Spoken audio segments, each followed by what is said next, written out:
Hello students, class 9th में ये chapter चल रहा है हमारा बहुपद और उसकी एक्सरसाइज 2.5 हम स्टार्ट कर चुके हैं। इस वीडियो में हम ये क्वेश्चन नंबर 3 को डिस्कस करने वाले हैं, 8th के 3rd पार्ट को डिस्कस करने वाले हैं। तो ये 3rd पार्ट में हमें क्या दे रखा है? हमें दे रखा है 27 minus 125a cube minus 135a plus 225a square. तो आपको क्या करना है, यहाँ पर जो फॉर्मूला आपका यूज़ होगा वो फॉर्मूला होगा a माइनस बी के होल क्यूब का, जो कि होता है a cube minus B cube minus 3a square B plus 3ab square. तो क्योंकि जो क्वेश्चन आपके पास है वो इस फॉर्म में है और इस फॉर्म से आपको क्वेश्चन को इस रूप में बदलना है, तो इसीलिए फॉर्मूले को उल्टा करके लिखा। तो अभी तक क्या कर रहे थे आप, कैसे पढ़ते थे फॉर्मूला a माइनस बी का होल क्यूब इक्वल टू, फिर ये पढ़ते थे।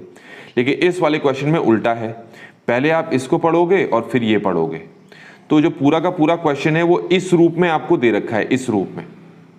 ठीक है, तो कैसे करोगे ध्यान से देखेंगे आप। तो सबसे पहले आप देखो क्या लिखा है यहाँ पर, पहले तो इनको देखो, ये क्या लिखा है 27। तो 27 की जगह आप लिख सकते हो 3 का क्यूब, ये पहला काम, क्योंकि 3 का जो क्यूब होता है वो 27 होता है। फिर है माइनस, ये है 125, तो 125 को लिख सकते हैं 5 का क्यूब और साथ में क्या है a क्यूब। बस इतना करो और बाकी सबको उतार दो ऐसे ही, 135a प्लस 225a स्क्वायर। अभी के लिए इसको उतार दिया। अब ध्यान से सुनना, आगे क्या करना है हमने। चलिए 3 का क्यूब तो 3 का क्यूब ही रहेगा, माइनस, अब देखो ये 5 का क्यूब भी है, a का क्यूब भी है, तो हम लिख सकते हैं 5a का होल क्यूब, ऐसे लिख सकते हैं। ठीक हो गया। अब जैसे ही हम इतना लिख देते हैं, आप सीधे आप आ जाओ फॉर्मूले में। देखो जो पूरा का पूरा क्वेश्चन है ना, ये इसके जैसा पहले बनाना पड़ेगा पूरा, और जैसे ही इस पूरे के पूरे क्वेश्चन को ऐसा बना लेंगे तो फिर इस तरीके से लिखने में हमें आसानी होगी। तो अब जैसे ही मैंने इतना लिखा, 27 की जगह ये लिखा और 125a क्यूब की जगह इसको लिखा, तो अब इस फॉर्मूले को इससे कंपेयर करो।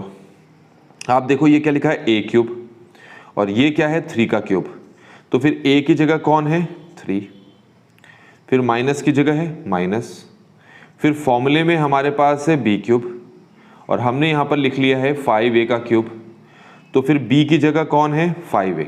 ये चीज़ ध्यान में रखनी है, a की जगह कौन है 3, b की जगह कौन है 5a।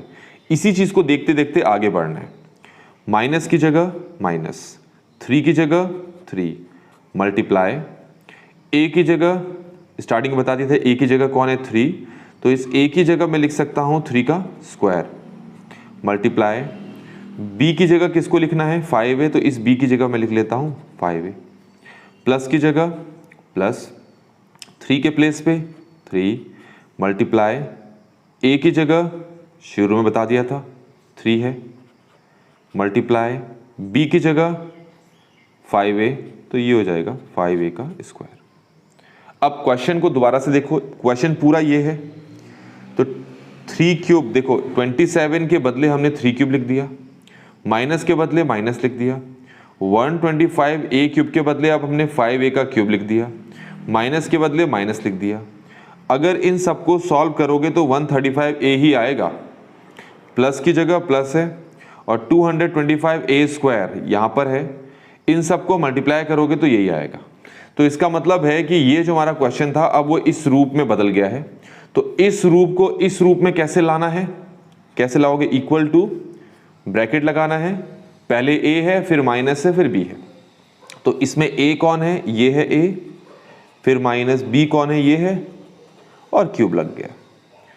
तो क्योंकि ये जो फॉर्मूला है और ये जो है दोनों बराबर हो गए, तो इसको अगर ऐसे लिख सकते हैं तो इस पूरे को भी ऐसे लिख सकते हैं।